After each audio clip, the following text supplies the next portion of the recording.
most people, they rest with their tongue in the roof of the mouth. Most people, when they swallow, their tongue's in the roof of the mouth. The tongue helps to develop the width of the upper jaw. As you develop, the upper jaw's 2 bones, and it helps to develop the width. If you've ever, anybody know about cleft palate? Cleft lip and palate? Okay, is that genetic or is that environmental? Meaning, if you have cleft lip and palate, are your children more likely to have it? I think it's environmental. It is environmental.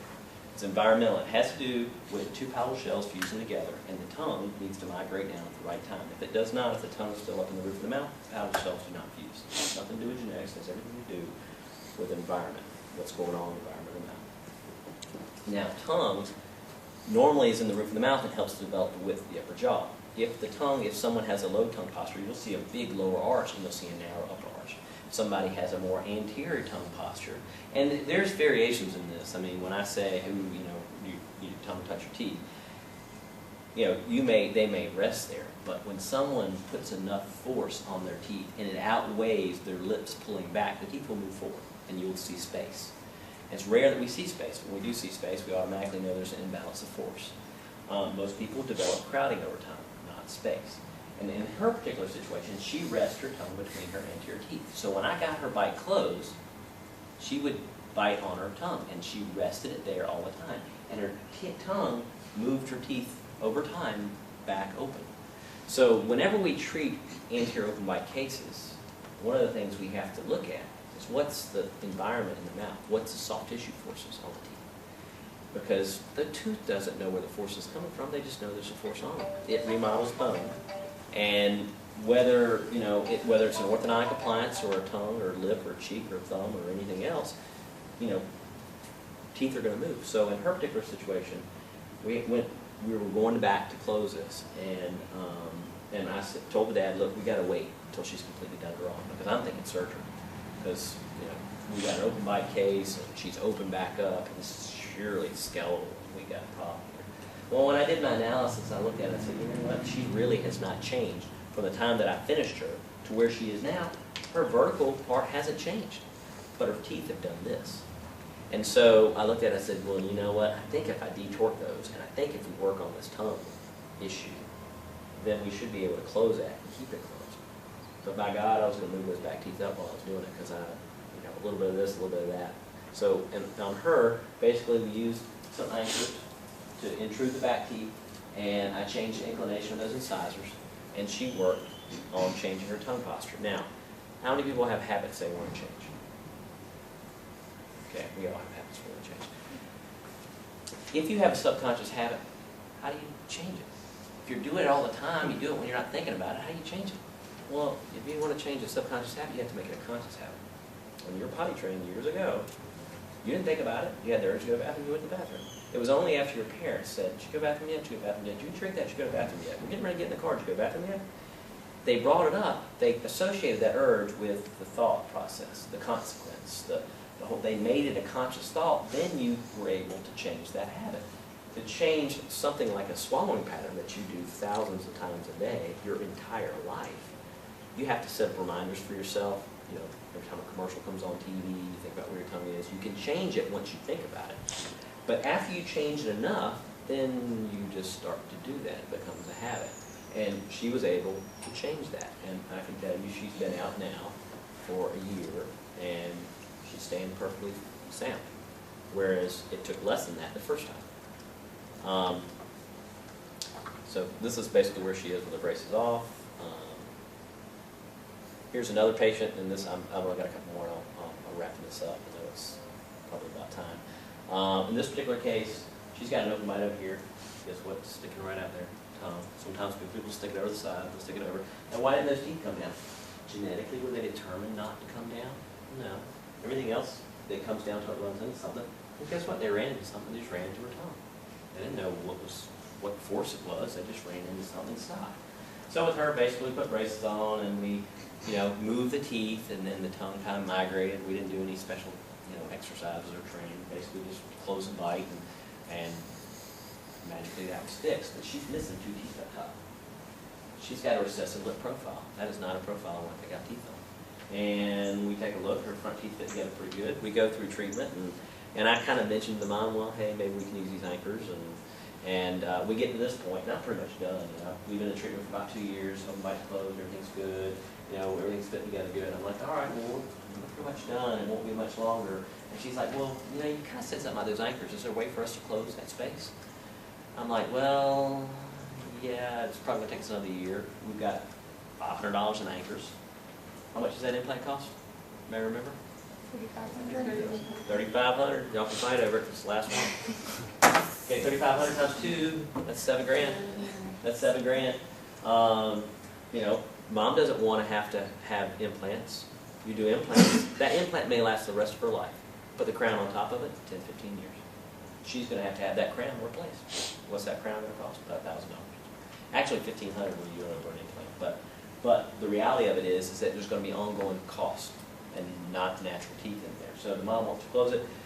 Well, the problem is that we can't do it normally. So the compromise we would have made in the past is to replace the teeth. Can't close the space. I made a gadget on the top, basically one anchor. Typically I would have put it here, but there's a soft tissue issue here. And this is movable tissue, so putting an anchor there is not good. It would have irritated her.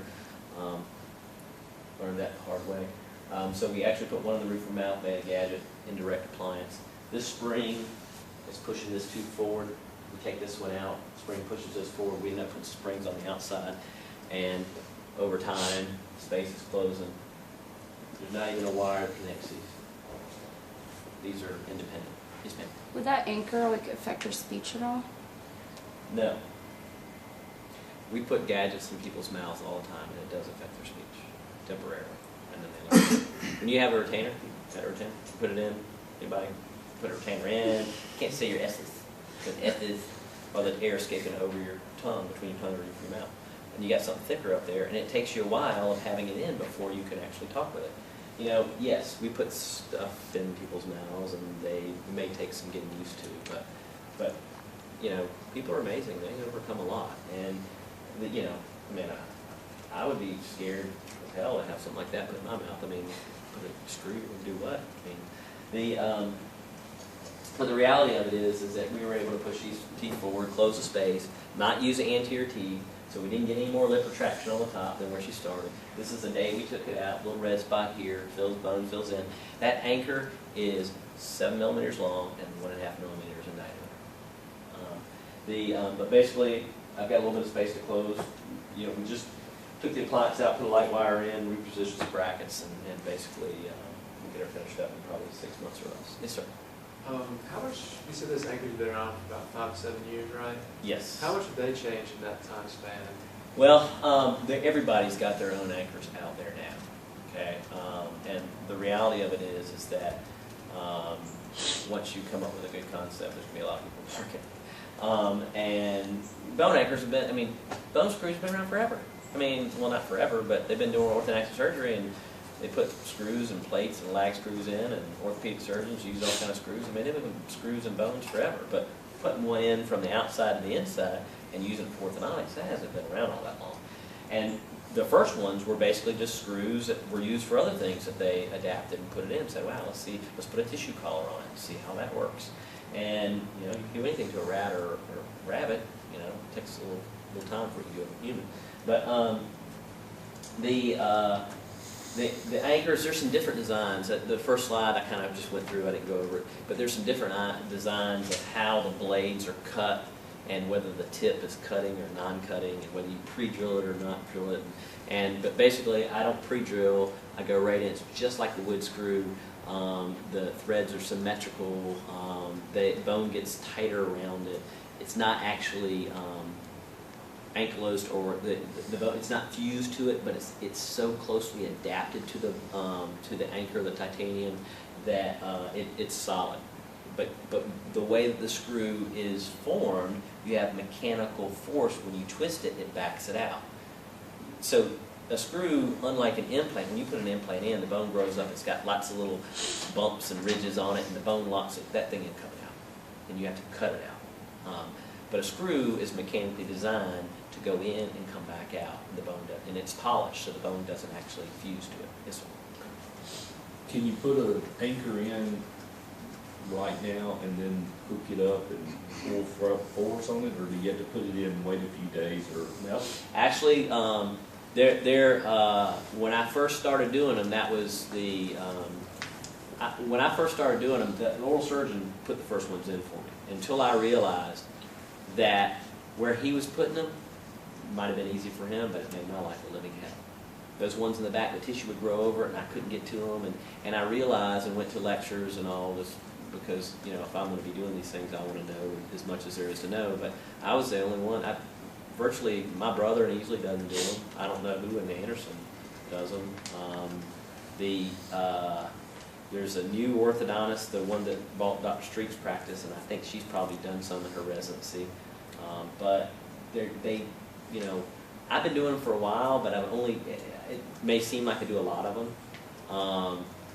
They're few and far between, and they're only, you know, most of the things that I'm showing you are ones that couldn't have been done. You know, I would have had to have done something else. But like I said, you know, my brother, I've had this discussion with him. My brother's a very cutting edge guy, good orthodontist. You know, I'm not sure why he hasn't done it, but, you know, like I said, you make compromises for so long, you don't see them as a compromise. Whereas I look at them as a compromise. Certainly you can put $7,000 worth of implants in there, but, you know, for $500 I can eliminate that problem altogether. But you can screw in one of these anchors and then immediately put something Absolutely. on it. It's better to do that, because once you put it in, the bone around that, you've affected the bone. And if you wobble it while you're putting it in, it kind of crushes the bone will die off and remodel. If it's going to get loose, it gets loose in about 3 to 4 weeks. Okay? If you put it in and you don't load it immediately, then you need to wait 6 weeks before you touch it. Okay? But your failure rate goes down dramatically if you load it immediately. Bone under stress gets harder. Okay? So when you put stress on the anchor, it stimulates the bone to grow around it. So we load these immediately. And that was another problem. The oral surgeon would put them in, they would get back to see me.